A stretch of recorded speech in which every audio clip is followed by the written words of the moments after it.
Good morning, student beta. My name is Gaurav, your maths faculty from Vidyamudra classes, Delhi, in collaboration with शाश्वत international school Vapi.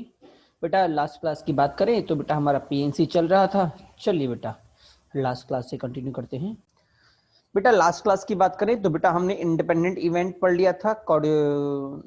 Conditional probability के बेटा हमने सिर्फ theory को पढ़ रहे थे, इसके आगे पढ़ना हमारा बचा हुआ है। एक बार वापस हम बात कर लेते हैं। कंडीशनल प्रोबेबिलिटी क्या होती है बेटा?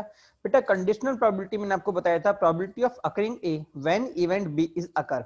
मतलब बेटा अगर मेरा कोई इवेंट अकर हो रहा है उसकी कंडीशन में, अगर मैं पी ए बाई बी बोलता हूं, इसका मतलब क्या होगा? ए बाई बी का होने का मतलब इवेंट बी के होने की कंडीशन में इवेंट ए का होना। अकरिंग ऑफ इवेंट ए मतलब इवेंट ए का होना, when event B is occur मतलब जब मेरा इवेंट बी अकर हो रहा है। क्लियर हुआ नहीं हुआ? चलिए हम कुछ क्वेश्चंस पे आते हैं, वहां पे आपको थोड़ा समझ में आएगा। ठीक है, इसका फॉर्मूला क्या होता है वो हम देख लेते हैं। P of P by A is equal to P A intersection B upon P of A। ठीक है ना? ध्यान रखिएगा बेटा ये डिपेंडेंस के केस में होता है, इसमें A और B इवेंट आपस में डिपेंडेंट है। अगर सर इंडिपेंडेंट होगा तो क्या होगा बेटा, उसके बारे में हम अभी आगे बात करेंगे। ठीक है ना? चलिए आगे बढ़ते हैं। बेटा pair of dice is rolled, pair of dice is rolled. पहला है बेटा गेटिंग टोटल 10, गेटिंग टोटल 10 कितना होगा बेटा? टोटल बेटा अगर मैं बोलूं गेटिंग टोटल 10 कितना होगा, हमने पता था कि दो टाइल्स को जब हम रोल करते हैं तो 10 आने की प्रोबेबिलिटी 10 कितनी बार आता है बेटा? 3 बार। कितनी बार आता है? 3 बार। तो हमारा आंसर कितना होगा? 3/36। क्लियर हुआ नहीं हुआ? अच्छा सेकंड केस क्या है बेटा? Getting doublet. बेटा डबलेट कौन कौन से होते हैं बेटा? बेटा डबलेट होता है बेटा मेरे पास 1,1 2,2 3,3 4,4 5,5 एंड 6,6। तो टोटल कितने डबलेट हुए बेटा? 6। और टोटल केस कितने होते हैं? 36। तो आंसर कितना हो गया? 6/36। क्या सभी को क्लियर हुआ नहीं हुआ? अब तीसरी बात समझना है बेटा, जो तीसरी बात हमने बोली है, मैं बोल रहा हूं when total 10, when total is 10, when doublet is occur. Getting, इसको लिख लीजिएगा बेटा, गेटिंग टोटल 10, इसको लिख लीजिएगा getting total 10 when doublet is occur. अब आप ध्यान से देखिए तो बेटा सेम जो भी मैंने आपको बताया था कि इवेंट अकर क्या हो रहा है कि भैया मुझे टोटल 10 मिलना चाहिए। कब? जब मेरे पास जो क्या बोलते हैं, हाँ मुझे टोटल 10 मिलना चाहिए। कब? जब मेरे पास डबलेट का इवेंट अकर हो रहा है। किसका इवेंट अकर हो रहा है बेटा? डबलेट का इवेंट अकर हो रहा है। सर इसका मतलब क्या? इसका मतलब क्या? इसका मतलब क्या है? इसका मतलब ये है कि मैं बोलूंगा P of B by A, that is B मेरा इवेंट कौन सा हो गया? B का मतलब बेटा मुझे 10 मिलना चाहिए था। और A इवेंट कौन सा हो गया बेटा? A इवेंट हो गया बेटा मेरा डबलेट आना चाहिए था। क्या आना चाहिए था? डबलेट। ठीक है, तो फॉर्मूला क्या हो जाएगा? फॉर्मूला हो जाएगा P इंटरसेक्शन A अपॉन में P of A। P of A का मतलब बेटा, P ऑफ A अभी हमने पढ़ा बेटा, डबलेट का इवेंट क्या था बेटा? P ऑफ A क्या था बेटा? P ऑफ A बेटा मेरे पास था 6/36। क्या था बेटा? 6/36। क्या था बेटा? P ऑफ A मतलब डबलेट होने का इवेंट। तो sir P of A intersection भी कितना होगा? P ऑफ A इंटरसेक्शन भी कितना होगा? तो बेटा A इंटरसेक्शन B होने का मतलब क्या है? देखो हम बात करते हैं कि मेरे पास 10 मुझे कब कब मिलेगा। देखो 6 और 4 आएगा तो मुझे 10 मिलेगा, 4 और 6 आएगा तो मुझे 10 मिलेगा, और 5 और 5 आएगा तो मुझे 10 मिलेगा। ठीक है, तो ये केस तो किसका बेटा? ये केस हो गया बेटा मेरा 10 आने का। ठीक है, और डबलेट का केस कौन कौन सा होगा बेटा? 1,1 2,2 3,3 4,4 5,5 और 6,6। तो बेटा अगर हम ध्यान से देखें तो मुझे क्या लेना है? दोनों का इंटरसेक्शन। तो बेटा दोनों का इंटरसेक्शन में कौन सा पेयर बनेगा बेटा? बेटा सिर्फ एक पेयर बनेगा, कौन सा? 5,5 जो ए के अंदर भी है, और बेटा जो मुझे डबलेट के अंदर भी मिलेगा। क्या क्लियर हुआ नहीं हुआ? तो इसकी कंडीशन क्या हो जाएगी बेटा? इसकी हो जाएगी 1, क्योंकि डिजायर मेरा क्या हो गया? डिजायर केस हो गया 1/36। और नीचे वाली की केस क्या हो जाएगी बेटा? नीचे वाले का हो जाएगा 6/36। तो आंसर कितना आ गया? 1/36 अपॉन में 6/36, दोनों कट गए बेटा, मेरा आंसर आ गया 1/6। Is it clear to all? अगली हेडिंग है बेटा मेरे पास generalise multiplication theorem. Generalise multiplication theorem. बेटा जनरलाइज मल्टीप्लिकेशन थ्योरम क्या बोलती है? उसको हम बोलते हैं जीएमटी। जीएमटी क्या बोलती है बेटा? अगर मुझे P of P A by B को मुझे निकालना है तो बेटा इसका मतलब होता है P इंटरसेक्शन B अपॉन में PB। क्लियर हुआ नहीं हुआ? अगर बेटा मैं इसका क्रॉस मल्टीप्लाई कर दूं तो मुझे क्या मिलेगा? मुझे मिल जाएगा P intersection B is equal to P of A into P of B by A। P of A into P of B by A। ठीक है ना? अच्छा अच्छा अच्छा, तो सर ये 2 का इंटरसेक्शन तो ये हो गया, अगर 3 का होता तो बेटा मैं 3 का क्या बोलता, मैं 3 का बोलता P of A intersection B, intersection B C का मतलब होता है बेटा P of A into P of B by A into P of C upon A intersection B। तो बेटा इसका आंसर मेरा ये हो जाता है। ठीक है, प्रूफ की बात करें, अगर बेटा मैं वैल्यूज को डाल दूं, P of A as it is मेरा आ गया, P of B A by कितना था बेटा, P A A intersection B upon P of A। ठीक है, और बेटा इधर से मुझे क्या मिल जाएगा बेटा, P ऊपर तो इन दोनों का इंटरसेक्शन, तो P of A intersection B upon में नीचे वाला P of A intersection B। तो बेटा ये इससे कट गया, ये इससे कट गया, मेरा LHS इक्वल टू RHS आ गया। क्या सभी को समझ में आया नहीं आया? ये होगी बेटा हमारी फॉर्मूला, ये हो गई थ्योरी। बट काम की बात जो यहाँ पे आपको समझनी चाहिए वो जरा समझिएगा, इसका मतलब क्या होता है, इसका मतलब क्या है बेटा, अगर आप इसको ध्यान से देखें तो P ऑफ A क्या है, P ऑफ A है probability of A, probability of event A, मतलब इवेंट ए के होने की संभावना। ये क्या बता रहा है, इवेंट ए के होने की संभावना। सर फिर ये क्या चीज है, इनटू इनटू मैं क्या लिख रहा हूं, इनटू बोल रहा हूं बेटा probability of B when event A is occur, probability of E, probability of B when event A is occur, मतलब इवेंट ए हमारा अकर हो चुका है, तो मेरी प्रोबेबिलिटी ऑफ बी क्या होगी। क्या सभी को समझ में आया नहीं आया मैंने क्या बोला? तो ये इनटू में क्या लिखा हुआ है, इनटू में लिखा हुआ है probability of B when P by A, B by A मतलब probability of B when event A is already occur. Into में क्या लिखा हुआ है बेटा, इनटू में लिखा हुआ है probability of C when event A and B is occur. हम जानते हैं इंटरसेक्शन का मतलब एंड होता है, ठीक है ना। हाँ, इसका मतलब probability of C when event A and B is occur. तो बेटा ये क्या आ गया, अगर आप इसे ध्यान से देखें तो बेटा एक तरह से मेरा चेन बन रहा है। अगर मुझे तीनों का इंटरसेक्शन की प्रोबेबिलिटी निकालनी है, अगर मुझे ए बी सी के इंटरसेक्शन की प्रोबेबिलिटी निकालनी है, तो मैं एक एक करके निकाल जाऊंगा। पहले निकालूंगा प्रोबेबिलिटी ऑफ ए क्या होगी, ठीक है, फिर मैं बात करूंगा प्रोबेबिलिटी ऑफ ए के होने के केस में मेरी बी के होने की संभावना क्या है। ठीक है, अब ए और बी दोनों हो गए, अब मैं बात करूंगा ए और बी दोनों के होने के केस में मेरी सी की संभावना क्या है। तो अगर आप ध्यान से देखें तो एक्चुअल में तीनों के इंटरसेक्शन की तो बात कर रहा हूं, क्योंकि ए के साथ बी को होना है और लास्ट में ए और बी के साथ सी को होना है। इसका मतलब तीनों क्या चला गया, इंटरसेक्शन चला गया। क्या सभी को मेरी बात क्लियर हुई नहीं हुई? मीनिंग पता होना चाहिए इससे कि क्वेश्चन में जब हम करें तो हम उसको प्रॉपर्ली एनालाइज कर सके। ठीक है, अब अगला पॉइंट देखते हैं बेटा। बेटा ध्यान रखिएगा, अगर मैं कभी भी मेरे पास ए और बी दो इंडिपेंडेंट इवेंट है, देखो हमने यहाँ पे मैंने बोला था कि बेटा ये डिपेंडेंट के केस में ये वाला मेरा फॉर्मूला बनेगा, किसमें, डिपेंडेंट के केस में। अगर मैं बोलता हूं, ध्यान रखिएगा, देखो अगर आपको याद हो तो मेरे पास हमारे पास जो पी ए इंटरसेक्शन जो बी होता है बेटा, P of A intersection B होता है बेटा, ये बेटा मेरा P of A into P of B होता है, इंटू P ऑफ बी होता है, अगर बेटा मेरा इवेंट A और इवेंट B आपस में इंडिपेंडेंट है। तो क्या है बेटा, अगर मेरे इवेंट A और इवेंट B आपस में इंडिपेंडेंट हैं, ठीक है, तो बेटा मैं P of A intersection B को P of A into P of B बोल सकता हूं, क्योंकि दोनों में आपस में इंडिपेंडेंसी है। क्लियर हुआ नहीं हुआ? तो ये दोनों अपने रोल निभाएंगे। ठीक है, तो सर इसका मतलब क्या हुआ, इसका मतलब ये हुआ अगर मैं P of B by A की बात करता हूं तो मैं इसको क्या बोलूंगा, मैं इसको बोलूंगा P of B intersection A upon में P ऑफ A, बोलूंगा नहीं बोलूंगा? उसका मतलब ऊपर वाला मेरा कितना हो जाएगा बेटा, ऊपर वाला मेरा हो जाएगा P of A into P of B upon में क्या हो जाएगा, P ऑफ A। होगा नहीं होगा? तो ध्यान से देखो, P ऑफ A कट गया, आपका P ऑफ B बच गया। Is it clear? और क्लियर टू ऑल? इसका मतलब कभी भी अगर आपको B बाई A मिल रहा है और बंधु ने चुपचाप सीना लिख दिया कि A और B जो हैं वो इंडिपेंडेंट है, क्या है, इंडिपेंडेंट, ध्यान रख लो, इंडिपेंडेंट, काम की बात बोल रहा हूं, बहुत ज्यादा एग्जाम में बोली जाती है इंडिपेंडेंट। अगर P ऑफ B इंडिपेंडेंट है तो बेटा मैं सीधे बोल दूंगा P ऑफ B, मतलब नीचे वाला गायब हो जाएगा। ठीक है बेटा, ध्यान रखना, ये दो चीजें मैंने आपको यहाँ पे लिखाया कि इंटरसेक्शन को A इंटरसेक्शन B को मैं क्या बोलता हूं, P of A into P of B बोलता हूं, अगर A और B इंडिपेंडेंट है तो क्या है, इंडिपेंडेंट है तो बेटा ध्यान रखना, अगर एग्जामिनर को कई बार बोलना होता है कि भैया मेरे A और B इंडिपेंडेंट हैं, तो वो ना बोल के ये वाली डेफिनेशन पकड़ा देता है, ध्यान रखना इस बात को। ठीक है ना। चलिए इसके बारे में वैसे हम आगे भी और बात करेंगे। क्लियर हुआ नहीं हुआ? चलिए आगे बढ़ते हैं।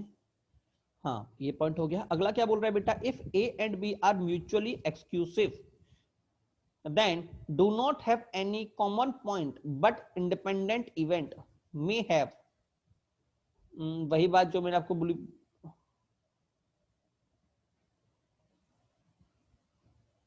हाँ सिंपल सी बात बोल रहा है बेटा कि अगर कोई म्यूचुअली एक्सक्लूसिव इवेंट है तो ये भी उनमें कोई भी कॉमन पॉइंट नहीं है, तो बेटा उनके इंडिपेंडेंट, वो दोनों इंडिपेंडेंट भी हो सकते हैं, जरूरी नहीं है वो इंडिपेंडेंट हो भी सकते हैं और नहीं भी हो सकते, ध्यान रखिएगा।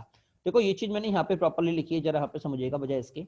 इधर मैं लिखा हुआ है, मैंने लिखा हुआ है if A and B are mutually exclusive. हम जानते हैं भैया अगर दो इवेंट मेरे म्यूचुअली एक्सक्लूसिव है, आपको याद है म्यूचुअली एक्सक्लूसिव क्या था कि दोनों में कुछ भी कॉमन ना होना। ठीक है, हमने जब ये पढ़ा था,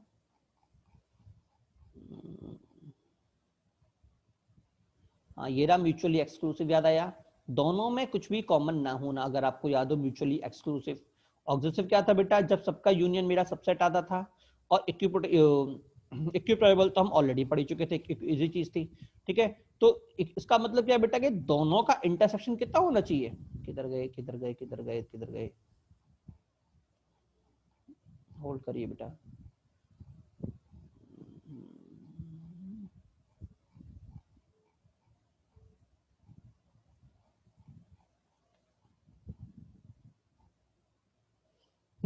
इसका मतलब दोनों का इंटरसेक्शन कितना आ गया, 0 है।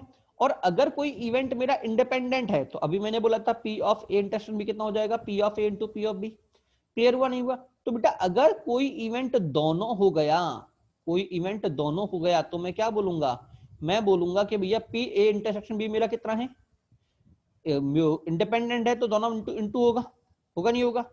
और अगर क्या बोलते हैं, दोनों का मल्टीप्लाई होगा। और ये म्यूचुअली एक्सक्लूसिव भी हो गया तो ये 0 भी होगा। सर इसका मतलब क्या, इसका मतलब क्या है बेटा, अगर दो चीजों का प्रोडक्ट मेरा 0 होता है, इसको आप क्या बोल सकते हैं, इसका मतलब क्या होता है, अगर कोई किसी इवेंट की प्रोबेबिलिटी अगर 0 हो जाए। देखो मैं अगर बोलता हूं दो चीजों का प्रोडक्ट अगर मेरा 0 है, अगर मेरा क्या है 0 है, इसका मतलब इन दोनों में से कम कोई किसी एक को तो 0 होना पड़ेगा। या फिर तो मेरा पी ए 0 होगा या फिर मेरा पीबी 0 होगा। तो सर पी ए पीबी 0 होने का मतलब क्या है बेटा, 0 होने का मतलब होता है इम्पॉसिबल इवेंट। याद है? क्लियर हुआ नहीं हुआ? हाँ सर क्या मतलब, इम्पॉसिबल इवेंट, इम्पॉसिबल इवेंट, हाँ बिल्कुल क्या होता है इम्पॉसिबल इवेंट। सर इसका मतलब क्या है, इसका मतलब ये कि अगर कोई भी पॉसिबल इवेंट है तो वो एक साथ म्यूचुअली एक्सक्लूसिव और इंडिपेंडेंट नहीं हो सकता, क्योंकि अगर वो म्यूचुअली एक्सक्लूसिव और इंडिपेंडेंट एक साथ हो गया तो बेटा मेरा इवेंट पॉसिबल नहीं होगा, इनमें से किसी एक इवेंट को इम्पॉसिबल होना पड़ेगा। क्या ये बात सभी को समझ में आई नहीं आई? लैंग्वेज वाली बात है, एडवांस लैंग्वेज में बहुत खेलता है। ठीक है, आगे लिखा हुआ if two event A and B are simultaneously mutually exclusive and independent, जो भी मैं आपसे बोल रहा था, then it's implies at least one of them is impossible, that is probability 0। ठीक है ना। चलिए अब हम आते हैं क्वेश्चंस पे। पहला क्वेश्चन हमें दे रखा है बेटा, इफ गिवन क्या दे रखा है बेटा, if A union B is equal to 7/8, A intersection B is equal to 1/4, हमें दे रखा है P of A bar, P of A bar is equal to बेटा मुझे दे रखा है 3/8। एग्जामिनर मुझसे बोल रहा है बेटा P of A, P of B, P of A by B मेरा कितना होगा। हाँ जी बेटा देखो, पहले तो अगर मुझे P of A by P of A की बात करूं तो बेटा हम जानते हैं पी ऑफ ए कैसे निकलेगा। बेटा बड़ा बड़ा इजी है सर, बड़ा इजी कैसे, अरे P of A plus P of A bar कितना होता है 1, पी ऑफ ए बार दे रखा है तो पी ऑफ ए निकल जाएगा 1 minus P of A bar, that is 1 minus 3/4, that is 3/8। Sir P of A निकल गया। ओके, अब बात करते हैं P of A by B. और अगर आपको P of A by B की अगर याद हो तो P of A by B कितना था, P of A by B कितना था हमारे पास बेटा, ये था बेटा P of A intersection B upon में पी ऑफ ए। अब अगर आप ध्यान से देखें तो पी ऑफ ए आपका निकल चुका है और पी ऑफ ए का इंटरसेक्शन बेटा आपको ये दे रखा है। क्लियर, ये दे रखा है तो इसकी वैल्यू आपको पता है, इसकी वैल्यू आपको पता है, आपका क्या निकल जाएगा, P of A intersection B निकल जाएगा। ठीक है ना। अब आप समझिए सर ये कैसे निकालूं, पी ऑफ बी भी निकालना है, पी ऑफ बी। तो बेटा पी ऑफ बी कैसे निकलेगा, अगर आपको मैंने कल आपको जो होमवर्क दिया था, अगर आपको उसमें याद है तो आपको लिखाया हुआ था P of A union B plus P of A intersection B is equal to P of A plus P of B. याद आया सभी को, मैंने कहा था इंपॉर्टेंट है, यही हमारे एकमात्र काम आती है, ये रहा एकमात्र यही जो कभी कभार काम आती है, बाकी कोई भी काम नहीं आता, इंपॉर्टेंट। तो देखो ये मुझे पता है, ये मुझे पता है, ये मुझे पता है, क्या हमारा पी ऑफ बी निकल जाएगा। ठीक है, सीधे फॉर्मूला लगाओ, आंसर आ गया। क्लियर हुआ नहीं हुआ? चलिए आगे बढ़ते हैं। इसके अलावा बेटा अगर आपको ये डायग्रामेट्रिकली करना है तो बेटा डायग्रामेट्रिकली बेटा मैंने यहाँ पे समझा रखा है, आप एक बार पॉज करके स्क्रीनशॉट ले लीजिएगा, ठीक है ना, और पढ़ लीजिएगा। तो बेटा आप इसको इस तरह से भी कर सकते हैं, ठीक है।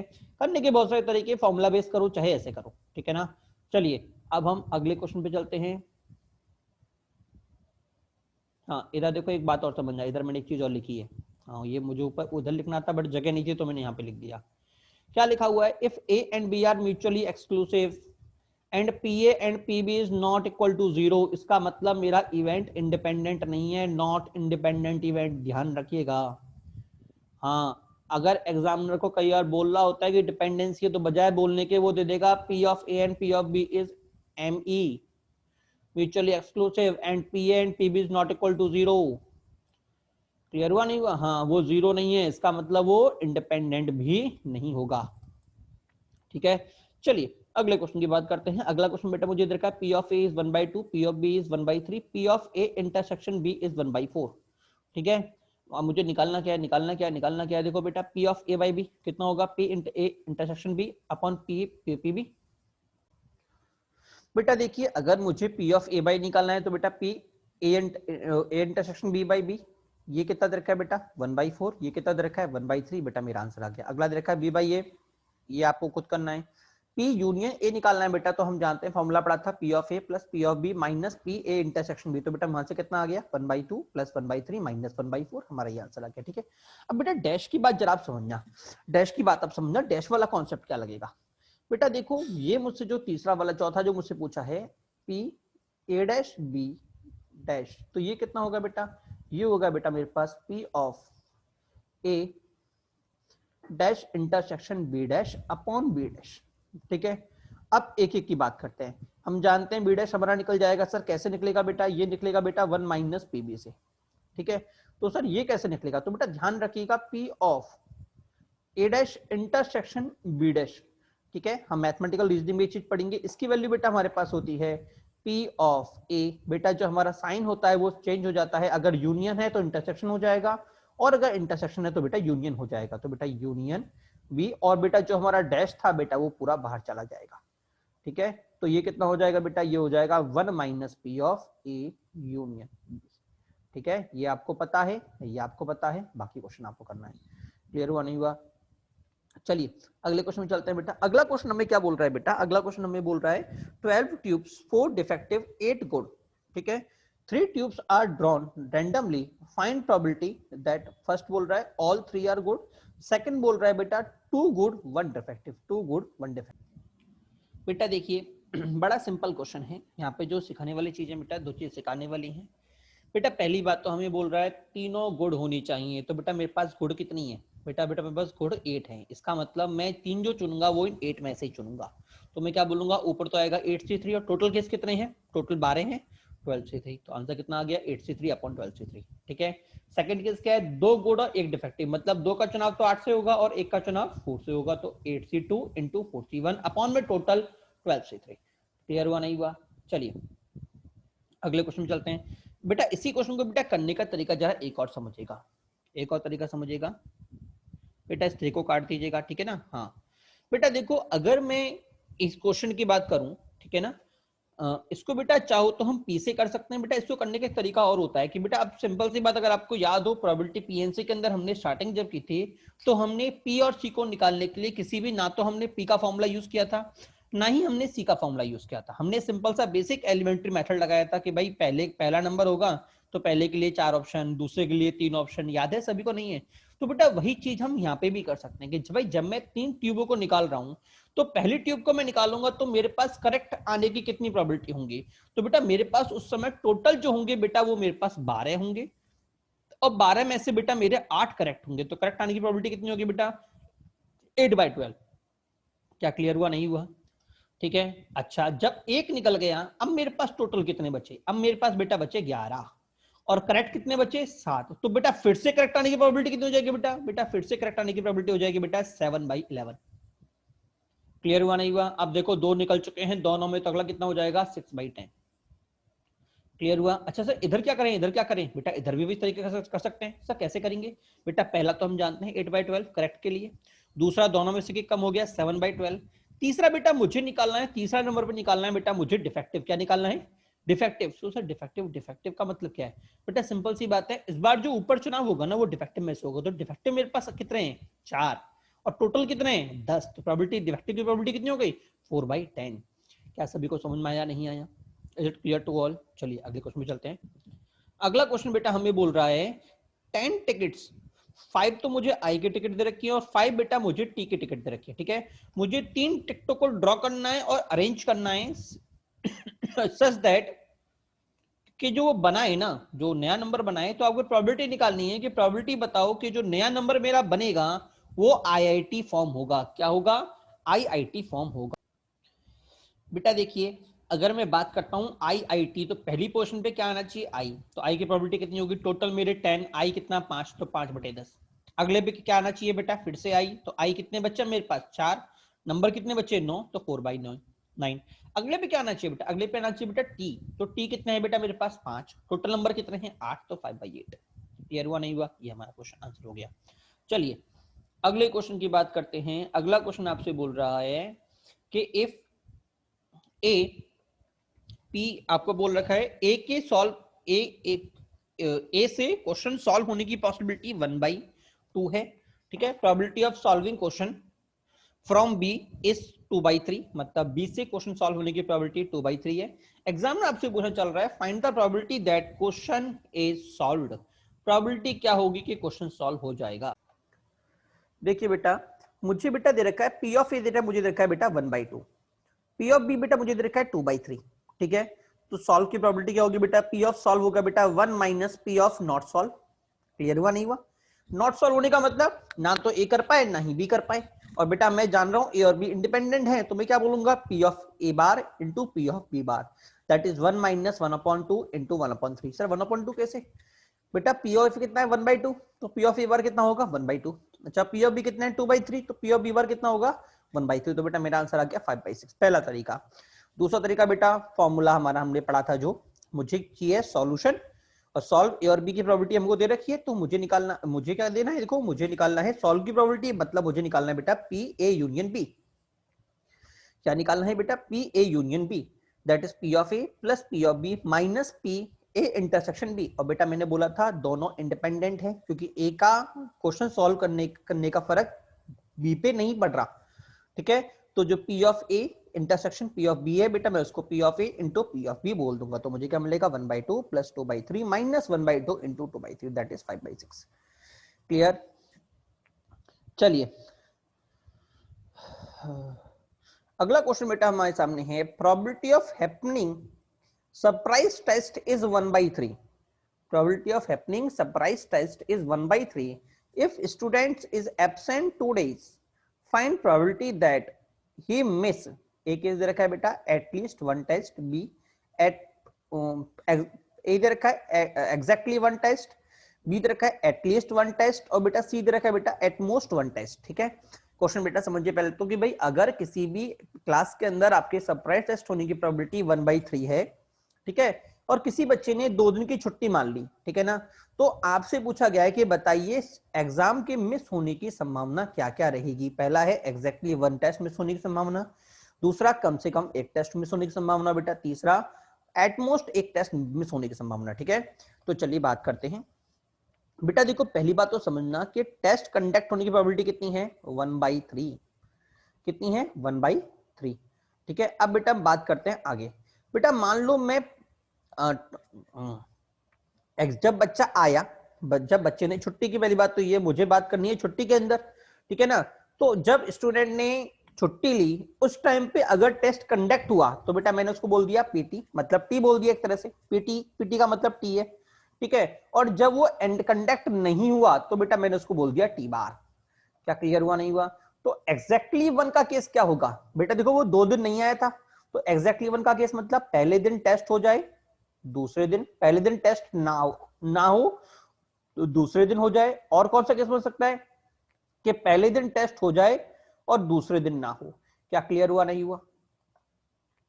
अब देखो पहले दिन टेस्ट ना हो, इसका मतलब प्रोबेबिलिटी क्या रहेगी इसकी बेटा, 2/3, अगले दिन होने की इंटू 1/3, प्लस में नया केस पहले दिन हो जाए 1/3 इंटू में 2/3, तो आंसर कितना आ गया, 4/9। अगला क्या बोल रहे हैं बेटा, एटलीस्ट वन टेस्ट। तो भाई एटलीस्ट का तो मैं जानता हूं, एटलीस्ट मतलब या फिर तो एक टेस्ट हो या दोनों टेस्ट हो जाए, ठीक है। एक टेस्ट होने की क्या क्या केसेस थे बेटा, 2 केसेस हमने ऑलरेडी पढ़ चुके हैं, टेस्ट हो दूसरे दिन, पहले दिन टेस्ट हो दूसरे दिन ना हो, दूसरा केस क्या था, पहले दिन टेस्ट ना हो दूसरे दिन हो जाए, ठीक है। ये तो हो गया एटलीस्ट वन का, सॉरी एग्जैक्टली वन का, ठीक है ना। एटलीस्ट वन, अरे एटलीस्ट वन का समझते हो ना, एटलीस्ट वन कम से कम एक टेस्ट तो होना चाहिए, मैक्सिमम से मैक्सिमम अपर लिमिट नहीं है, अब यहाँ पे है ही 2, अपर लिमिट की तो बात ही नहीं है। क्या क्लियर हुआ, नहीं हुआ? जब अपर लिमिट कितनी होगी कि या फिर तो 1 हो जाए 2 हो जाए, तो 1 का तो केस ही हो गया, 2 का केस हो क्या होगा बेटा, 2 का केस होगा कि 2 दिन है और दोनों दिन हो जाए, तो दोनों दिन क्या होगा बेटा, टी और टी, दैट इज 1/3 एंड 1/3, तो 4/9 प्लस 1/3 इंटू 1/9, ठीक है। अगला है एटमोस्ट वन, एटमोस्ट मतलब no test plus one test, तो नो टेस्ट का मतलब दोनों दिन टेस्ट ना हो, तो T bar into T bar, और उसके बाद वन टेस्ट का हम ऑलरेडी निकाल चुके हैं, ठीक है ना। और एटलीस्ट वन को हम टोटल माइनस नन भी कर सकते हैं, तो बेटा यहां से भी हमारा आंसर निकल जाएगा। अब अगला क्वेश्चन देखिए बेटा, अगला क्वेश्चन बेटा आपसे बोल रहा है ए bag containing 1 red ball, 2 blue ball and 3 green ball, a bag containing 1 blue ball, 1 red ball, 2 blue ball and इधर गया 3 green ball, सॉरी, हाँ ठीक है। Ram Shyam Ghanshyam in order to draw a ball from a bag and put it back after noticing the color. This process is repeat infinite time unless one of whom who has red ball first win the game. Find the probability respective winning. Question में समझाया तो बेटा, question क्या बोलना चाह रहा है, question ये बोलना चाह रहा है कि भैया एक बैग के अंदर है ना, एक रेड बॉल है, 2 ब्लू बॉल है, 3 ग्रीन बॉल है, ठीक है। अब आपसे बोल रहा है कि राम श्याम घनश्याम, मतलब उस बैग में से बॉल निकाल रहे हैं इसी ऑर्डर में, सबसे पहले राम निकाल रहा है, फिर श्याम निकाल रहा है, फिर घनश्याम निकाल रहा है, ठीक है। बॉल में से बॉल निकाल रहे हैं, वो बॉल का कलर नोटिस कर रहे हैं, फिर वापस रख दे रहे हैं, बॉल का कलर नोटिस कर रहे हैं और वापस रख दे रहे हैं। क्लियर हुआ, नहीं हुआ? और ये प्रोसेस बेटा इनफाइनाइट टाइम चल रहा है, मतलब लगातार चल रहा है। कब तक चल रहा है? जब तक उन तीनों में से किसी के पास रेड बॉल नहीं आती। मान लो आपने बॉल निकाली, ठीक है ना, मान लो राम ने बॉल निकाली, बॉल आई ग्रीन, वो उसको वापस रख देगा, फिर श्याम निकालेगा, बॉल आई ब्लू, वो वापस रख देगा, फिर घनश्याम निकालेगा, फिर मान लो आई रेड, वो ग्रीन, वो वापस निकाल के फिर रख देगा, ठीक है। फिर वापस नंबर किसका आएगा, फिर से राम का नंबर आएगा, फिर राम वापस निकालेगा, ठीक है। अगर रेड आ गई तो ये जो प्रोसेस चल रही थी वहीं पर रुक जाएगी, मतलब राम जीत जाएगा, ठीक है। और रेड नहीं आई तो फिर से शाम का नंबर आएगा, फिर शाम निकालेगा, और शाम जीत गया तो बहुत बढ़िया, अगर फिर से रेड नहीं निकली तो फिर घनश्याम का नंबर आएगा। ये प्रोसेस कब तक चलता जाएगा? जब तक मेरी रेड बॉल नहीं निकल जाती, और जो रेड बॉल निकाल देगा वही बंदा जीता माना जाएगा। क्या ये बात बताओ, क्या पहले क्वेश्चन समझ में आया, नहीं आया? अब एग्जामिनर बोल रहा है कि उनके रेस्पेक्टिव विन होने की प्रोबेबिलिटी निकालो, मतलब आपको तीनों प्रोबेबिलिटी निकालनी है। पहला प्रोबेबिलिटी निकालनी है राम की जीतने की, दूसरी प्रोबेबिलिटी निकालनी है श्याम की जीतने की, और बेटा तीसरी प्रोबेबिलिटी निकालनी है घनश्याम के जीतने की। क्लियर हुआ, नहीं हुआ? चलिए हम क्वेश्चन की बात करते हैं। बेटा देखो, पहली बात तो हम चेक करेंगे कि मेरे पास पूरी प्रोबेबिलिटी, बेटा हम बात जो खेल रहे हैं वो आर की खेली जा रही, कि मेरा आर आ रहा है या नहीं आ रहा, मेरा आर आ रहा है या नहीं आ रहा। बाकी ब्लू और ग्रीन का कोई मतलब ही नहीं है, क्योंकि ये आए चाहे ये आए, दोनों ही केस में फेल माना जाएगा, सिर्फ आर के आने के केस में हमारा सक्सेस माना जाएगा। क्या क्लियर हुआ, नहीं हुआ? तो पहली बात तो हम बात करते हैं कि मेरे आर के आने की संभावना क्या है। टोटल बॉल कितनी है 6, तो आर के आने की संभावना कितनी हो गई, और आर कितना है 1, इसका मतलब बेटा r/6।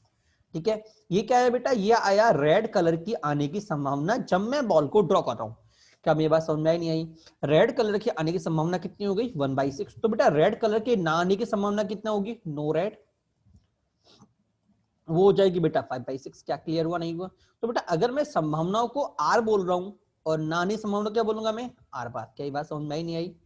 ठीक है, अब हम बात करते हैं क्वेश्चन की। पहला केस हम लेते हैं कि भैया अगर मुझे राम मेरा जीत रहा है, ठीक है, अब देखो क्या क्या केस हो सकता है कि भैया सबसे पहले राम ने बॉल को उठाया और उठाते ही उसके हाथ में लाल बॉल आ गई। क्लियर हुआ नहीं हुआ? अगर ऐसा हुआ तो राम जीत गया, क्योंकि हमने कहा था जैसी रेड बॉल मिली बंदा जीत जाएगा, बाकियों को मौका ही नहीं मिला। क्लियर, पहली बॉल पे छक्का मार दिया। ठीक है, अच्छा मान लो राम ने पहली बार बॉल निकाली, वो फेल हो गया, क्या रह गया, फेल हो गया, उसको रेड बॉल नहीं मिली, तो अगला नंबर किसका आएगा? क्योंकि मैं बोल रहा हूं कि मुझे राम को जीता चाहिए। ठीक है, इसका मतलब अगला नंबर जब श्याम घनश्याम का आएगा, वो तो वो भी क्या होंगे, फेल होंगे। क्या है बात समझ में आ रही नहीं आ रही? अगला नंबर राम घनश्याम का, वो भी क्या होंगे, फेल होंगे। फिर से राम का नंबर आएगा। मान लो दूसरी बार में तुक्का सेट बैठ गया। ठीक है, देखो मैंने यहाँ पे लिखा हुआ है पहली बार राम सक्सेस, पहला केस। दूसरा केस क्या होगा कि राम को पहली बार में सक्सेस ना मिलके दूसरी बार में सक्सेस मिली, तो पहली बार आर बार। श्याम राम की बात कर रहे हैं तो श्याम फेल, घनश्याम फेल, फिर आर जीत गया, फिर आर आ गया। क्लियर हुआ नहीं हुआ? और मान लो सर दूसरी में भी नहीं मिली तो भाई फिर से तीसरी में मिलेगी, अरे कभी ना कभी तो मिलेगी ना। तो ये सब में सब इससे, और हम जानते हैं जैसे ऐसी सक्सेस मिली गेम रुक जाएगा, तो उससे पहले सब में क्या जाएगा, are bar are bar are बार, और अगले में इस पे क्या आ जाएगा, आर। क्लियर हुआ नहीं हुआ? अब मैं तो बोल रहा हूँ राम ही जीतना चाहिए ना, तो राम की बात करूंगा मैं। तो ये प्रोसेस कितनी बार चलेगा, इन्फिनिट टाइम चलेगा, नहीं चलेगा? तो बेटा ये कितना हो गया, ये हो गया 1/6।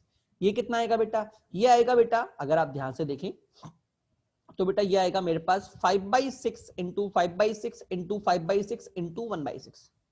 ओके, मतलब 3 बार 3 फेलियर थे आर से पहले, तो 5/6 की पावर 3। ओके, अगर सर मेरा जब मैंने दूसरी बार में जीता, पहली बार में जीता तो आगे कोई फेलियर नहीं है, जब दूसरी बार में जीता तो 3 फेलियर है आगे, अगर मैंने तीसरी बार में जीता तो कितने फेलियर बैठे बेटा, देख 6 फेलियर बैठे, 6, 1 2 3 4 5 6, क्योंकि 2 राउंड निकल चुके हैं तभी तो तीसरा राउंड आया है, 2 राउंड निकल चुके हैं तभी तो तीसरा राउंड आया है। क्या क्लियर हुआ नहीं हुआ?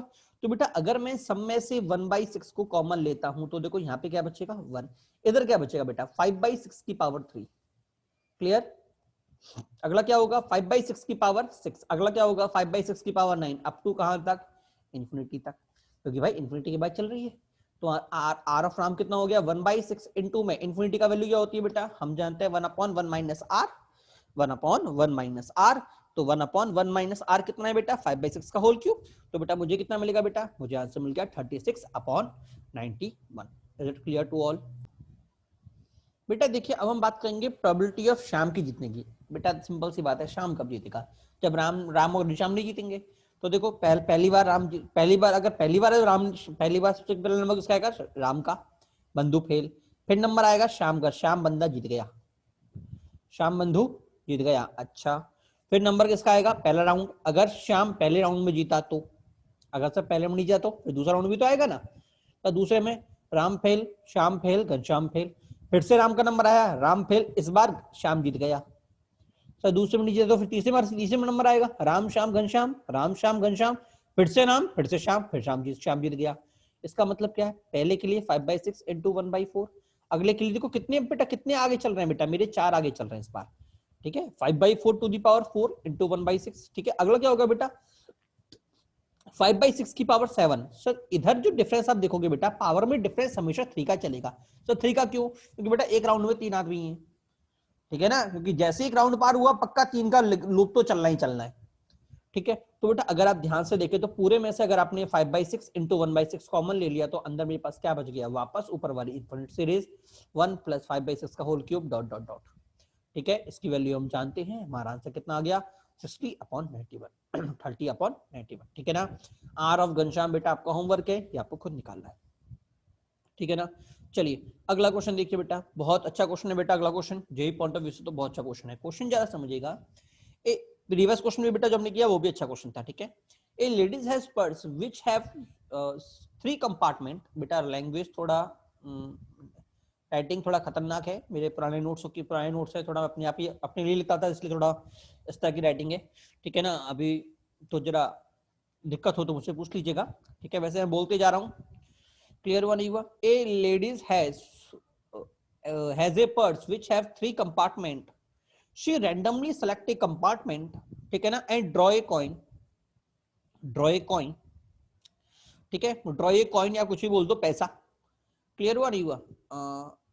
हाँ, अब बेटा वो क्या बोल रहा है कि फर्स्ट कंपार्टमेंट के अंदर एक तो रुपीज है, फर्स्ट कंपार्टमेंट है, एक तो रुपीज है, और एक तो फर्स्ट कंपार्टमेंट में एक तो 1 रुपए का कॉइन है और 2 रुपए का कॉइन है, ठीक है ना।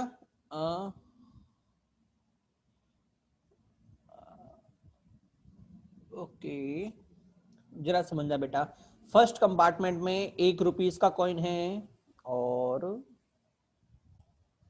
हाँ बेटा जरा क्वेश्चन वापस समझा रहा हूँ, नहीं क्वेश्चन नहीं, लास्ट का जो लैंग्वेज समझा रहा हूँ। हाँ, फर्स्ट कंपार्टमेंट में एक तो रुपीज है और 2 कॉइन है, ठीक है। सेकंड कंपार्टमेंट में 2 रुपीज हैं और 3 पैसे। फर्स्ट कंपार्टमेंट में 1 रुपीज है, दो पैसे के कॉइन्स हैं। सेकंड कंपार्टमेंट में 2 रुपीज है और 3 पैसे की कॉइन्स है। थर्ड कंपार्टमेंट बेटा 3 तो रुपीज हैं और 4 पैसे की कॉइन्स है, ठीक है ना। तो आगे मुझसे क्या बोल रहा है, पहला क्वेश्चन है draw coin is rupees coin, ठीक है ना। दूसरा मुझसे बोल रहा है rupees coin is come from the first compartment. दूसरा मुझसे बोल रहा है कि भैया रुपीज कॉइन निकला है किससे, पहले कंपार्टमेंट से। Is it clear to all? अब जरा समझना बेटा, जरा बेटा इसी को समझना। बेटा देखो, पहली बात जब बेटा मेरे पास जो क्वेश्चन बनेगा,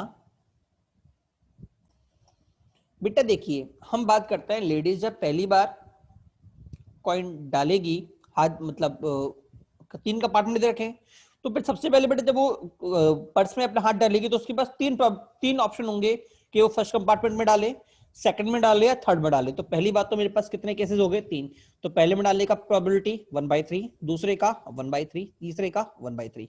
क्या ये बात सभी को समझ में आई नहीं आई? ठीक है, अच्छा। तो बेटा जब आपने फर्स्ट कंपार्टमेंट में हाथ डाला तो टोटल मेरे पास कितने कॉइन थे? टोटल बेटा मेरे पास 3 तरह के वो थे, 3 कॉइन थे, जिसमें से एक तो रुपीज का था, 2 कॉइन बेटा मेरे पैसा के थे, ठीक है। तो रुपीज के कॉइन की प्रोबेबिलिटी, रुपीज की कॉइन की प्रोबेबिलिटी कितनी होगी बेटा? टोटल 3 है, रुपीज मेरा 1 है तो 1/3, और पैसा की बेटा टोटल कितने हैं, 3 है, और पैसा कितना है 2, तो मैं बोलूंगा 2/3। क्या सभी को समझ में आया नहीं आया? Okay okay. तो दूसरा जब मैं बात करूंगा सेकंड कंपार्टमेंट, टोटल कितने बेटा, सेकंड में बेटा टोटल मेरे पास 5 कॉइन है, 5 में से 2 कॉइन तो रुपीज के हैं और 3 कॉइन पैसा के हैं। तो रुपीज के लिए कितना हो गया बेटा, 5/2 रुपीज के, और 3/5 बेटा पैसा के, ठीक है। और लास्ट में टोटल 7 है, रुपीज के 3 और पैसा के 4, तो 5/7 रुपीज के और 4/7 पैसा के, ठीक है। तो बेटा ये तो मेरा, मैंने कहा ना आपका ट्री डायग्राम बेटा बहुत ज्यादा यूज आने वाला है। देखो अब ये सीक्वेंस में कभी भी अगर आपके इवेंट अगर हो रहा है, ठीक है, और वो अलग अलग एनालिसिस मांग रहा है, तो बेटा ट्री एनालिसिस बेटा सबसे बेस्ट एनालिसिस होती है। क्लियर हुआ नहीं हुआ? अब देखिए क्वेश्चन है मुझे करना क्या है। पहला मुझसे बोल रहा है draw A rupees coin, draw A rupees coin, ठीक है। तो बेटा अगर आपको याद हो तो मैंने अभी थोड़ी देर पहले ही अगर आपको क्वेश्चन में पढ़ाया था कि भैया जब मैंने पहली बार प्रोडक्ट निकाला तो 8 डिफेक्टिव में से 12, याद आया, उसके बाद 7 में से 12। तो मैंने क्या किया बेटा, एक्चुअल में मैंने अपने एक एक इवेंट को एनालिसिस करके मैं इसको पुट करता चला गया। मैं एक एक इवेंट की प्रोबेबिलिटी देख के मैं इसको आगे मल्टीप्लाई करता चला गया, क्योंकि वो सीक्वेंस में चल रहा है। किसमें चल रहा है? सीक्वेंस में। तो बेटा यही काम हम वहां पे करेंगे कि जब बंधु पहली बार हाथ डालेगा तो देखो रुपीज मुझे यहां से मिला था, पहला केस ये रहा, दूसरा केस ये रहा, और तीसरा केस ये रहा। क्या क्लियर हुआ नहीं हुआ? तो इस केस में पहुंचने के लिए कितनी स्टेप प्रोसेस हुई है? 2 स्टेप। पहली बार तो उसने इसमें हाथ डाला और उसके बाद वो कॉइन निकला। क्या क्लियर हुआ नहीं हुआ? तो मैं क्या बोलूंगा, पहले केस के लिए क्या होगा बेटा, 1/3 इंटू 1/3, कि भैया मैंने पहले कंपार्टमेंट में हाथ डाला और वो कॉइन निकल गया। तो पहली प्रोबेबिलिटी तो पहले कंपार्टमेंट में हाथ डालने की प्रोबेबिलिटी 1/3, और हाथ डालने के बाद रुपीज निकलने की प्रोबेबिलिटी कितनी होगी, 1/3। क्या सभी को समझ में आया नहीं आया? फिर मैं बात करूंगा दूसरे कंपार्टमेंट की। किसकी बेटा? दूसरे कंपार्टमेंट की। तो दूसरे में हाथ डालने की संभावना कितनी, 1/3, और दूसरे में से रुपीज की संभावना कितनी, 2/5। क्या समझ में आया नहीं आया? ठीक है, फिर मैं बात किसी करूंगा तीसरे की संभावना हट डालने की 1/3 और रुपीस की 5/7। अगला काम क्या होगा बंधु को, एलसीएम ले लो बेटा। जैसे ही आपने एलसीएम लिया आपको क्या मिल गया 122 अपॉन में 315। क्या सभी को समझ में आया नहीं आया? ये क्या बोल रहा है? ये मुझे निकल गया कि भैया मेरा रुपीस निकलने की संभावना क्या होगी। Is it clear to all? अब पढ़िए सेकंड केस। सेकंड केस क्या बोल रहा है, rupees coin is come from the first compartment. अगर आपको याद हो तो कंडीशनल हो गया। सर कंडीशनल कहां से लग रहा है? सर मुझे तो दिख ही नहीं रहा कंडीशनल। मैं बोलूंगा देख निकल दिख रहा है। ये ध्यान से देख, पहला कंडीशन क्या लिखी हुई है, रुपीस निकला है, पहली कंडीशन। और रुपीस के साथ क्या निकला है, कॉइन निकला है, फर्स्ट कंपार्टमेंट से निकला है। ठीक है ना?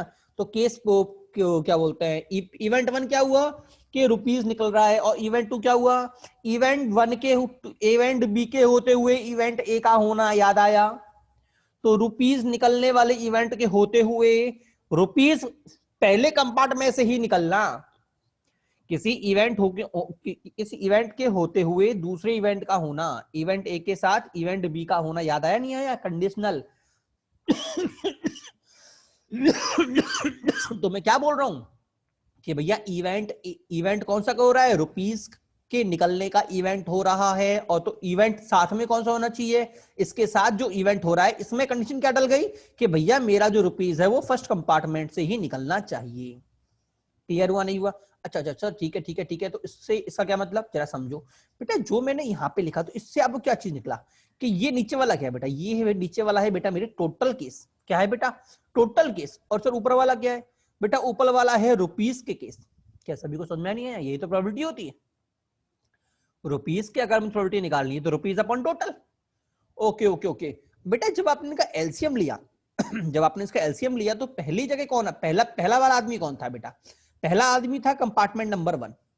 दूसरा आदमी कौन था बेटा, दूसरा आदमी था कंपार्टमेंट नंबर 2। और तीसरा आदमी कौन था बेटा, तीसरा आदमी था कंपार्टमेंट नंबर 3। क्या क्लियर हुआ नहीं हुआ? कंपार्टमेंट 1 2 3। तो टोटल मेरे 122 कॉइन रुपीस निकले हैं। अगर मैंने 115 बार कॉइन्स को निकाला तो 122 बार रुपीस के कॉइन होंगे। और 122 में से फर्स्ट में से कितनी की प्रोबेबिलिटी थी, 35 की। सेकंड में से इसकी और थर्ड में से इसकी। क्या सभी को समझ में नहीं आया? अब कंडीशन क्या बोल रही है, पहली बात तो रुपीस निकलने चाहिए, तो नीचे क्या आएगा, रुपीस दैट इज 122। ऊपर क्या आएगा, फर्स्ट कंपार्टमेंट। फर्स्ट कंपार्टमेंट कितने थे बेटा, 35। तो आंसर कितना आ गया, 35 अपॉन 122। क्या सभी को समझ में आया नहीं आया? अगर मैं यहीं पे बोल देता सेकंड कंपार्टमेंट करने चाहिए थे तो मैं नीचे तो 122, ऊपर कितना आता, ऊपर क्या आता, ऊपर क्या आता, ऊपर क्या आता, ऊपर, हाँ ऊपर आता है इसका आंसर 44 42। क्लियर हुआ नहीं हुआ? चलिए सेम तरह क्वेश्चन, कंडीशनल इंपॉर्टेंट है। सबसे पहले टोटल निकालो, उसके बाद उसकी एनालिसिस कर लो। अगला क्वेश्चन है बेटा, मैंने ग्राफ दे रखा है, कांग्रेस बीजेपी और आप, कांग्रेस बीजेपी और आप। ठीक है, अगला क्वेश्चन बेटा मुझे बोल रहा है कांग्रेस बीजेपी और आप, प्रोबेबिलिटी दे रखा है बेटा, कांग्रेस की जीतने की प्रोबेबिलिटी बेटा मुझे दे रखी है 1/3, बीजेपी की दे रखी है बेटा 4/9, और आपकी दे रखी है बेटा 2/9। क्या दे रखी है बेटा, 2/9 आपकी जीतने की संभावना। ठीक है, अब एग्जामिनर वो क्या बोल रहा है कि अगर कांग्रेस जीतती है तो कांग्रेस की जीतने की संभावना 1/3 है। ठीक है, तो कांग्रेस के जीतने के केस में लोकपाल बिल के पास होने की संभावना है बेटा 0.6%। ठीक है, और अगर बीजेपी जीतती है तो बीजेपी जीतने की संभावना कितनी है, 4/9। ठीक है, और बीजेपी के टाइम पे लोकपाल के पास होने की संभावना है बेटा 0.7। क्लियर हुआ नहीं हुआ? और अगर आप पार्टी जीतती है तो उसकी संभावनाएं 2/9 है, और आपके टाइम पे लोकपाल बिल पास होने की संभावना है बेटा 0.5। ठीक है, तो पहला के हिसाब से बोला गया है कि बताओ लोकपाल बिल के इंट्रोड्यूस होने की क्या संभावना रहेगी। और दूसरा केस पूछा गया है कि लोकपाल बिल इंट्रोड्यूस होगा बीजेपी के मेजोरिटी में, लोकपाल बिल इंट्रोड्यूस होगा बीजेपी के मेजोरिटी में। तो अगर आप ध्यान से देखें तो सेम प्रीवियस क्वेश्चन है। अगर आप ध्यान से देखिए, प्रीवियस में था कि भैया रुपीस निकालने की संभावना क्या होगी, और दूसरे में था कि रुपीस निकले तो किसमें, कंपार्टमेंट 1 में से। तो सेकंड केस का वही है कि इंट्रोड्यूस लोकपाल बिल पास तो हो, बट किसके टाइम पे पास हो, बीजेपी के टाइम पे। क्या सभी को क्लियर हुआ नहीं हुआ? चलिए बात करते हैं आगे। बेटा देखिए, एग्जाम ने हमको ऑलरेडी चीज प्रोबेबिलिटी केस में ऑलरेडी दे रखी है कि भाई अगर कांग्रेस आई तो संभावना क्या होगी, और लोकपाल की संभावना क्या होगी, दे रखा नहीं दे रखा। अगर आप ध्यान से देखें तो एग्जामिनर ने एक तरीके से आपको हर एक स्टेप की प्रोबेबिलिटी दे रखी है। क्या आपको समझ में नहीं आया? अगर आपको याद हो तो आपने हर एक स्टेप की प्रोबेबिलिटी निकाल ली थी और फिर उनको मल्टीप्लाई डिवाइड कर दिया था, याद आया सभी को? नहीं आया प्रीवियस क्वेश्चन में? तो सेम चीज बेटा उन्होंने यहाँ पे भी दे रखा है। ठीक है, अब देखो मेरे पास क्या बनेगा। पहला केस कि या, क्योंकि बात चल रही है लोकपाल की, कि या फिर तो लोकपाल ये पास करेंगे, या ये पास करेंगे, या ये पास करेंगे। मतलब ये तो पूरा इवेंट है, एक साथ होगा कि कांग्रेस का आना और आने के बाद बिल का पास होना, ये पूरा एक इवेंट है, सीरीज इवेंट है। ठीक है, या फिर बीजेपी का आना और आने के बाद बिल का पास होना। और बेटा सेम चीज यहां पे भी लगेगी।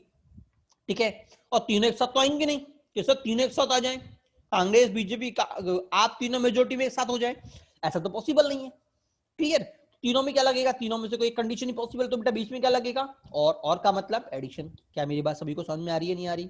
तो पहले का आंसर कितना होगा, 1/3 इंटू 6/10, जो कि पॉइंट में रेशियो हम देखते हैं 1 से नीचे होती है तो मैं फ्रैक्शन में लिखता हूं। अच्छा, अगला क्या होगा बेटा, बीजेपी का 4/9 इंटू 7/10, प्लस में 2/9 इंटू 5/10। क्लियर हुआ नहीं हुआ? अगला काम क्या होगा बेटा, पूरे का एलसीएम ले लो, पूरे का एलसीएम ले लो। तो आपको क्या मिलेगा बेटा, 56/70। क्या मिलेगा, 56/70। तो बेटा ये क्या शो किया बेटा कि लोकपाल बिल के आने की संभावना क्या है, लोकपाल के आने की संभावना क्या है, क्या है? तो कितना हुआ बेटा, 56/50। तो ऊपर वाला क्या हो गया, Lokpal.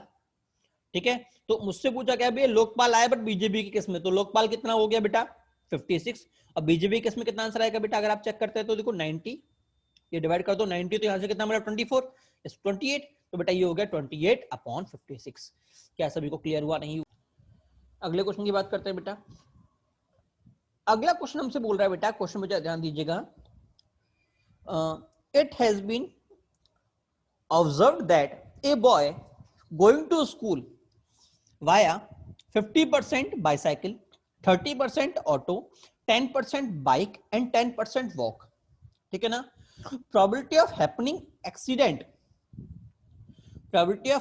accident by cycle is 0.4, by auto, ये auto लिखा हुआ है बेटा, by auto is 0.1, by bike is 0.2 and by walk is 0.05। तो मतलब से क्या है, probability of occurring accident by cycle, ये लिखा हुआ है probability of occurring accident by auto, probability of occurring accident by bicycle और probability of occurring accident by walk. तो बेटा पी बाई ए का मतलब क्या है, पहली बात तो एक्सीडेंट हुआ, और बी का मतलब कि बाइक चलाते हुए एक्सीडेंट हुआ, तो उसकी प्रोबेबिलिटी बोल रखी। ठीक है ना? तो एग्जामिनर आपसे क्या बोल रहा है, एग्जामिनर आपसे बोल रहा है पहली बात तो कि भैया ये बताओ कि एक्सीडेंट होने की संभावना क्या है, टोटल एक्सीडेंट होने की संभावना क्या है। मैं इंडिविजुअल की बात नहीं कर रहा, टोटल एक्सीडेंट होने की संभावना क्या है, पहली बात। ठीक है, दूसरी बात ये बोल रहा है कि make an accident by cycle, मतलब वो एक्सीडेंट तो करे बट साइकिल से करे। तो सर इस वाले केस में और इस वाले में डिफरेंस क्या है बेटा, इस वाले में बोला गया कि एक्सीडेंट हो रहा है साइकिल से, ठीक है ना, इसमें हो रहा है इसमें क्या है, एक्सीडेंट ऑलरेडी अकर हो चुका है यूजिंग साइकिल। मतलब अगर मैं ध्यान से देखूं तो ये मुझे एक्चुअल में C/A निकालना है। क्या सभी को समझ में नहीं आया? एक्सीडेंट अकर हुआ है, मेक एन एक्सीडेंट मतलब एक्सीडेंट अकर हो चुका है, हुआ है मतलब इवेंट बी। ठीक है ना? He make an accident by cycle मतलब ये मेरा ए हो गया और ये मेरा बी हो गया। क्लियर? चलिए आगे बढ़ते हैं बेटा। देखिए अगर आप ध्यान से देखें तो क्वेश्चन आपसे पहली बात तो बोल रहा है साइकिल चलने की संभावना बेटा मेरे पास 1/12 है, 1/2 है। ऑटो राइड की 3/10 है, बाइक की 1/10 है और बेटा वॉक की बेटा 1/10 है।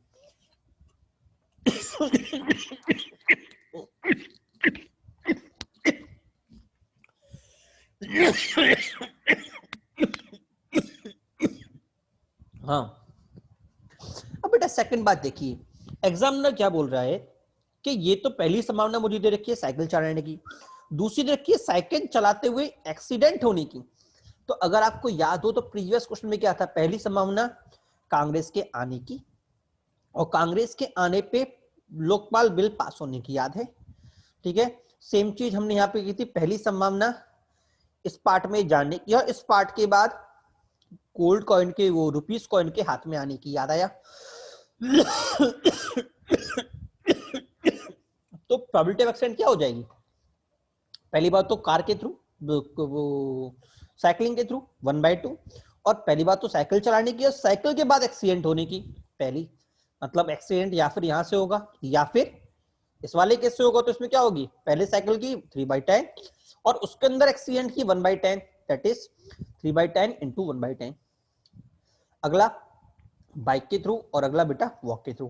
क्या ये बात सभी को समझ में आई नहीं आई? ठीक है बेटा, जब मैंने इसका एलसीएम लिया तो मुझे क्या मिला, 40 + 6 + 4 + 1 अपॉन 2000, तो मुझे कितना मिला, 21 अपॉन 200।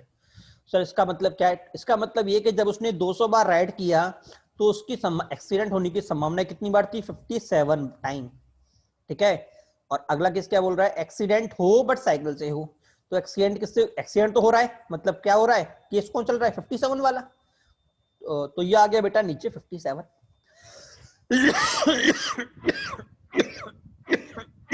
ठीक है ना? और अब ये किससे हो, एक्सीडेंट होता किससे हो, साइकिल से, तो साइकिल से कितनी बार हुआ, 40 बार। तो आंसर कितना आ गया, 40 अपॉन 57।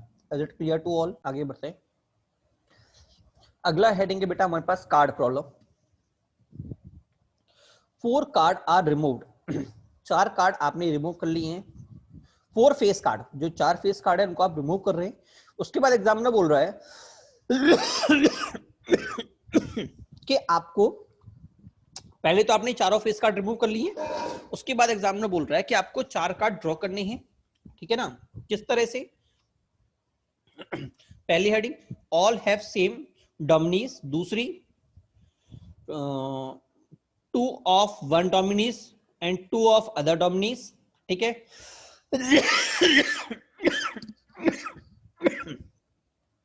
और तीसरा बोल रहा है बेटा all different dominoes and different suit.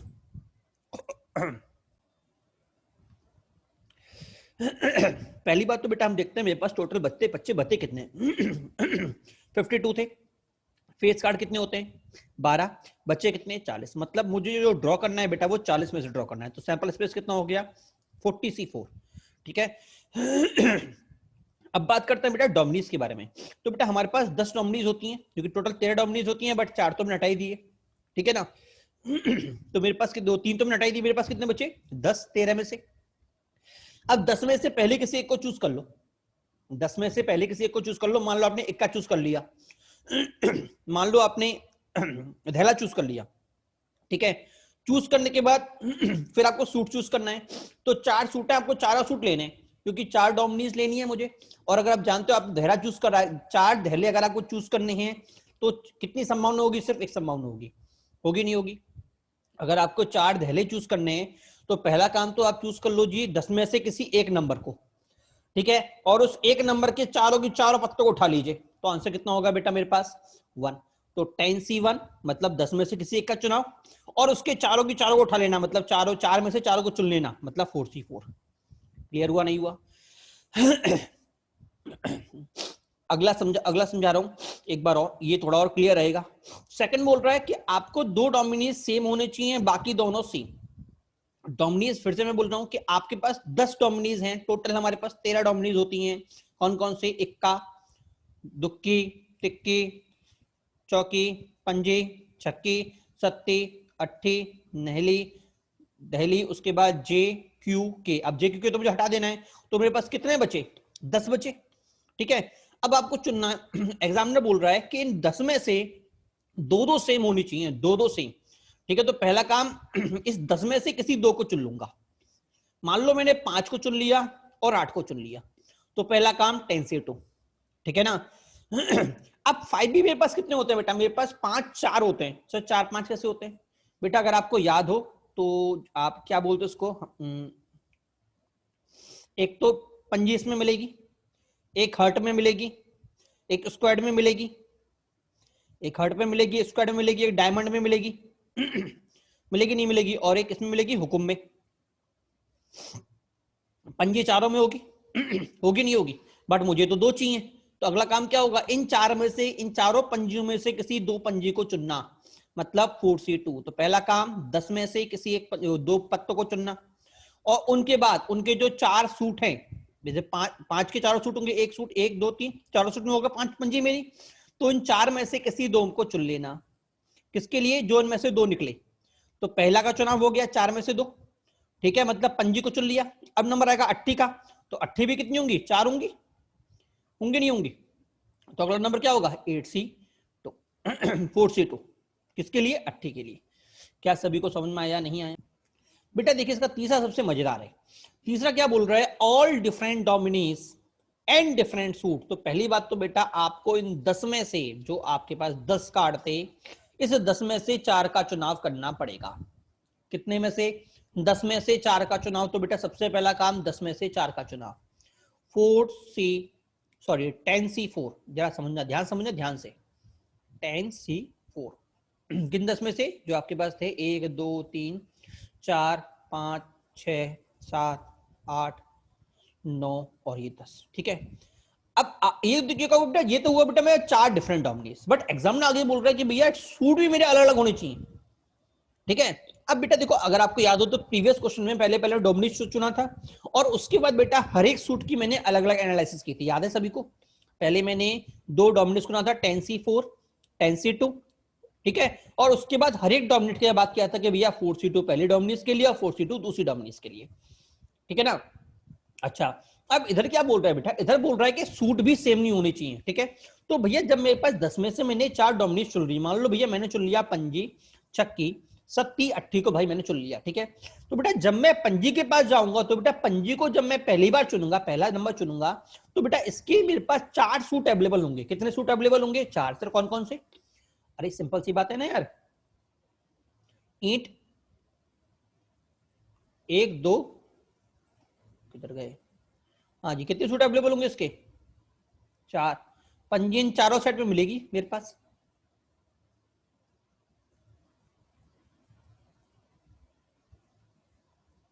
होगा नहीं होगा, क्या क्लियर हुआ नहीं हुआ सभी को। तो पंजे के कितने पत्ते होंगे बेटा मेरे पास, 4, और 4 में से किसी एक को चुनना है आपको। तो मैं आगे क्या बोलूंगा, 4C1, पंजी का चुनाव हो चुका है। अब जाऊंगा छक्की के पास, अब छक्की क्या बोलेगी, अब छक्की के पास कितने ऑप्शन बेटा, 4 नहीं, अब उसके पास 3 ऑप्शन बचे, क्योंकि मैं बोल रहा हूं कि सूट मेरे अलग अलग होने चाहिए। तो जब मैंने 5 को चुना, तो उसने भी इन चारों में से किसी एक का चुनाव कर लिया है। तो 4 में से कोई एक यूज हो चुका है, मान लो मेरी ये यूज हो गया, तो ये हट गया। अब इसके पास कितने बचे, 3, तो मैं क्या बोलूंगा, 3C1। अब ये भी हट गया, अब ये हटा तो यहां से भी कोई एक यूटिलाइज हो गया, मान लो ये वाला हट गया, इसके पास कितने बचे, 2, तो अगला क्या होगा बेटा, 2C1। अब इसमें से कोई एक और हट गया, लास्ट के लिए क्या बचा, 1C1। क्या क्लियर हुआ नहीं हुआ, और अपॉन में हम जानते हैं 40C4 तो आना ही आना है, क्लियर। चलिए अगली हेडिंग पे चलते हैं बेटा। अगली है बेटा 3 event defined and experiment. 3 event defined and experiment. Question आपसे बेटा बोल रखा है 3 क्यूब एबीसी, 3 क्लब बोल रखा है, क्यूब से क्लब है बेटा, स्पेलिंग से कर लीजिएगा, स्पेलिंग मैंने मिस्टेक कर दी है। 3 club ABC with 40, 50 and 60 members respectively, 10 members in all 3 club, so 17 in exactly 1 club, ठीक है ना, 70 is exactly 1 club, a member is randomly selected, find the probability that he is a member of exactly 2 club। बेटा simple सी बात है, अगर मैं figure बनाता हूं तो देखो ये हो गया ए बी सी, मैंने इवेंट का नाम दे दिया है, इसका नाम दिया था एबीसी, इसका नाम डी ई एफ और अंदर वाले का नाम बेटा जी, ठीक है। अब देखो एग्जामिनर क्या बोल रहा है, एग्जामिनर बोल रहा है कि भैया मेरे पास एग्जैक्टली 1 के कितने हैं, 70, इसका मतलब ए प्लस बी प्लस सी कितना होगा, 70, ठीक है। ऑल 3 के कितने हैं बेटा, ऑल 3 के हैं 10, इसका मतलब ये कितना हो गया, 10। आगे क्या बोल रहा है बेटा, आगे वो क्या बोल रहा है कि टोटल इस पूरे के अंदर बेटा मेरे पास कितने हैं, इस पूरे के अंदर कितने हैं, 40, इस पूरे के अंदर 50 और बेटा इस पूरे के अंदर 60, मतलब ये दे रखा है। क्लियर हुआ नहीं हुआ? मतलब a plus D plus E plus F, A plus D plus, इधर देखिए, हाँ, a plus D plus E plus G, 40 हो गया। ऐसे ही बेटा b plus E plus F plus G, 50 हो गया। ऐसे ही बेटा ये हो गया। क्लियर हुआ नहीं हुआ? तो बेटा अगर मैं इनको ऐड करता हूं तो मुझे क्या मिलेगा? a plus B plus C plus twice of D plus E plus F plus thrice of G is equal to 150। बेटा अगर आप ध्यान से देखें तो आपको प्रोबेबिलिटी निकालनी है एग्जैक्ट टू की। एग्जैक्टली टू का मतलब d plus E plus F, इसका मतलब बेटा आपको ये निकालना है। ठीक है, अगर आप ध्यान से देखें तो ये आपको पता है, ये आपको पता है, आपका ये निकल गया 25। ठीक है, तो आंसर कितना हो जाएगा? d plus E plus F upon में बेटा अपॉन में क्या आएगा? बेटा अपॉन में आएगा a plus B plus C, मतलब टोटल आएंगे। टोटल कितना होगा बेटा? a plus B plus C plus E D plus E plus F plus G. ठीक है, ये मेरा आ गया। अब देखो a plus B plus C कितना था? 70, ये कितना था? 25, और ये कितना था? 10। तो बेटा मुझे मिल गया 25 upon 70 plus 25 plus 10 that is 25 upon 105 that is 21 upon 5 upon 21। Clear? अच्छा, अगला क्वेश्चन देखिए बेटा। अगला क्वेश्चन क्या बोल रहा है? 3 पर्सन्स इंडिपेंडेंटली फायर ए टारगेट।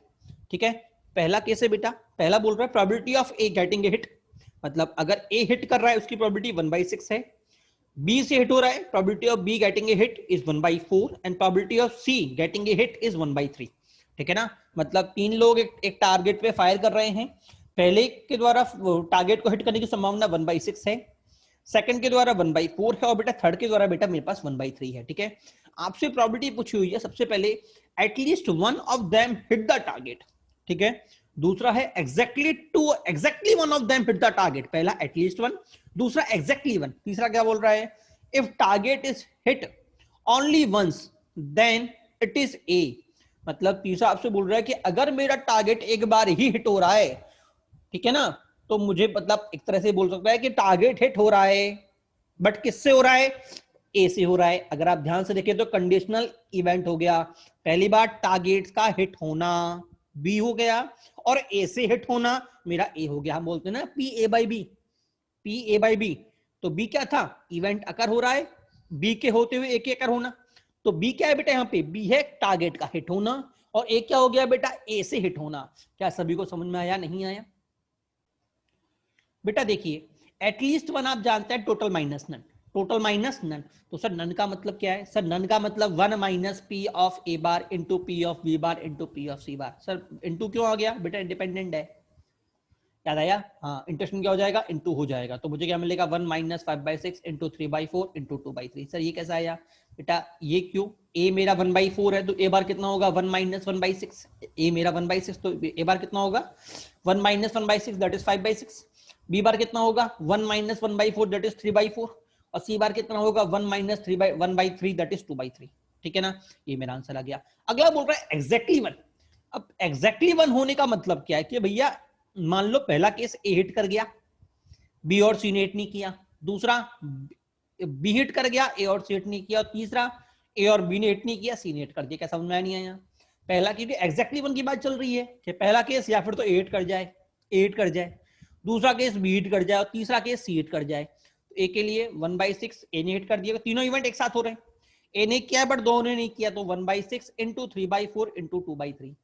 इसके लिए 5/4 ए ने नहीं किया, बी ने किया 1/4, सी ने नहीं किया 2/3। सेम बेटा मेरा ये वाला केस। तो ये कौन सा केस है बेटा? ये आया मेरा एग्जैक्टली वन, दैट इज 21/72। ठीक है, एग्जैक्टली वन हिट। तो हिट के लिए क्या मिला बेटा? हिट के लिए बेटा मुझे मिला 31। मिला के नहीं मिला?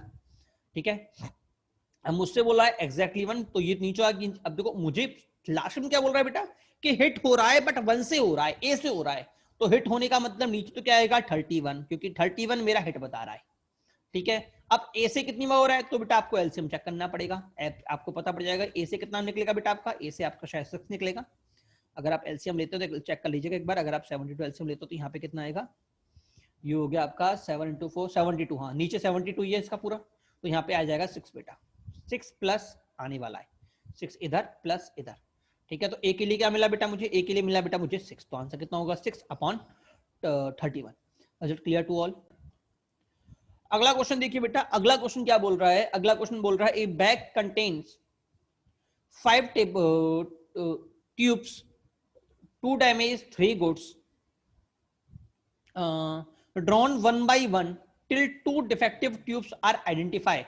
Find probability that process and in पहला सेकंड टेस्ट दूसरा थर्ड टेस्ट। बेटा समझिए क्वेश्चन कि भैया सिंपल सी बात है, एक मतलब एक बॉयज के पास 3 ट्यूब हैं, 3 में से 2 डैमेज हैं और 2-3 मेरी गुड हैं, ठीक है। वो एक एक करके निकाल के चेक कर रहा है कि भैया बताओ कितने टेस्ट कर रहा है, ठीक है। एक को निकाल के पहले एक निकाल रहा है, चेक कर रहा है, फिर दूसरी निकाल रहा है, फिर चेक कर रहा है, ठीक है ना। अब आपसे बोला आगे पूछा है कि बताइए कि उसकी जो प्रोसेस चल रही है, मतलब वो दो डिफेक्टिव ट्यूब को कितने, एक तो सेकंड दो उसने 2 बार निकाला और उसने 2 बार में दोनों डिफेक्टिव ट्यूब को जांच लिया, ठीक है ना। यही पूछा कि क्या संभावनाएं होगी कि वो सेकंड टाइम में सेकंड टेस्ट में दोनों डिफेक्टिव ट्यूब को निकाल ले, ठीक है। केस ए। सेकंड केस क्या बोल रहा है कि वो थर्ड टेस्ट में दोनों डिफेक्टिव ट्यूब को निकाल ले। क्या ये बात सभी को समझ में आई नहीं आई? क्वेश्चन क्लियर हुआ नहीं हुआ सभी के लिए? पहली बात तो ठीक है। चलिए अब हम चलते हैं आंसर के ऊपर। आंसर क्या बोल रहा है? देखो सिंपल सी बात है बेटा कि भैया मेरे पास डिफेक्टिव, अगर मैं 2 टेस्टों में डिफेक्टिव ट्यूब निकालूंगा, ठीक है, तो ऐसे भी देख सकते हैं और ऐसे भी देख सकते हैं। जब मैंने पहली बार निकाला तो कितनी डिफेक्टिव थी, क्योंकि दो डिफेक्टिव हैं और 2 ही टेस्ट है तो दोनों बार डिफेक्टिव निकलनी चाहिए। तो टोटल कितने थे? 5। डिफेक्टिव कितनी थी? 2, तो 2/5 इंटू अगले में डिफेक्टिव कितनी बची? 1। टोटल कितने बचे? 4। मेरा आंसर आ गया। क्लियर हुआ नहीं हुआ? अब इसके बी में देखिए, बी में क्या बोल रहा है बेटा? थर्ड टेस्ट में निकले। थर्ड टेस्ट में बेटा, थर्ड टेस्ट का मतलब समझिएगा बेटा, थर्ड टेस्ट का मतलब ये है कि भैया मेरे पास जो डिफेक्टिव है ना वो थर्ड में निकलना पक्का है। क्योंकि अगर मान लो पहले 2 में ही मैंने डिफेक्टिव को निकाल दिया, पहले 2 में ही मैंने डिफेक्टिव को निकाल दिया, क्या बोल रहा था, हाँ, तो थर्ड का तो आने का जरूरत ही नहीं पड़ेगी मुझे, 2 में ही काम हो जाएगा। इसका मतलब थर्ड पे बंदूक का डिफेक्टिव होना जरूरी, पहली बात तो समझना, ठीक है। तो पहला केस, पहला गुड निकले, दूसरा डिफेक्टिव, तीसरा डिफेक्टिव, ठीक है। अगला केस, पहला डिफेक्टिव, दूसरा गुड और तीसरा डिफेक्टिव, ठीक है। ये 2 केस हो गए बेटा। तीसरा केस में शानदार बनता है, वो क्या बनता है? तीनों गुड, क्योंकि उसको पता है कि 2 डिफेक्टिव है, 3 गुड है। अगर उसने पहली बार में तीनों गुड निकाले, इसका मतलब बचे हुए दोनों डिफेक्टिव होंगे, इनको चेक करने की जरूरत नहीं है। क्या क्लियर हुआ नहीं हुआ? आता है ना सेट, आपको पता है कि आपको अलग अलग निकाल के रखनी है, ठीक है। तो पहले का गुड के लिए 3/5, डिफेक्टिव के लिए 2/4 इंटू 1/3। क्या बात समझ में नहीं आया? कि टोटल मेरे पास 5 है, गुड मेरे पास 3 है, तो 3/5। उसके बाद अगले केस में टोटल मेरे पास रह गई 4 और डिफेक्टिव कितनी है? 2, तो 2/5। और अगले केस में टोटल कितनी रह गई? 3 और डिफेक्टिव रह गया 1, तो 1/5। प्लस में पहला डिफेक्टिव है, टोटल कितने? 5, तो 2/5।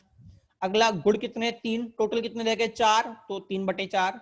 और अगला फिर डिफेक्टिव, तो डिफेक्टिव कितने बेटा? 1 बचा, 1 तो यूज हो गया, टोटल कितने बचे? 3, तो 1/3। क्लियर? अगला क्या होगा? सिर्फ गुड की बात चल रही है, तो 3/5, 2/4, 1/3। क्या सभी को समझ में आया नहीं आया? Is it clear to all? अगली हेडिंग है बेटा मेरे पास binomial probability. Binomial probability for N trial. बेटा काम की बात मोस्ट इंपॉर्टेंट बेटा, कभी भी अगर आपको किसी भी चीज के एंड ट्रायल में एंड ट्रायल की बात करें, ठीक है ना, हाँ, और दूसरे बेटा उसमें सिर्फ 2 ही इवेंट होने चाहिए, सक्सेस और फेलियर। सिर्फ एग्जामिनर सक्सेस और फेलियर की बात कर रहा है, ठीक है ना, और मेरे पास एंड ट्रायल हो रहे हैं बेटा, तो बेटा हम बाइनोमियल प्रोबेबिलिटी के थ्रू इसको निकालते हैं, ठीक है ना। इसका मतलब क्या है बेटा कि भैया अगर आपने, हम सिंपल सी बात बोलते कि भैया मैंने कॉइन को टॉस किया, अगर आपको याद हो तो एक बार मैंने सवाल भी था कि भैया अगर आपने कॉइन को टॉस किया और हेड आने पे आप उसको सक्सेस बोल रहे हो, क्या बोल रहे हो? हेड आने पे आप सक्सेस बोल रहे हो, ठीक है, तो टेलो क्या बोलोगे? फेलियर बोलोगे, सिंपल सी बात है, ठीक है ना।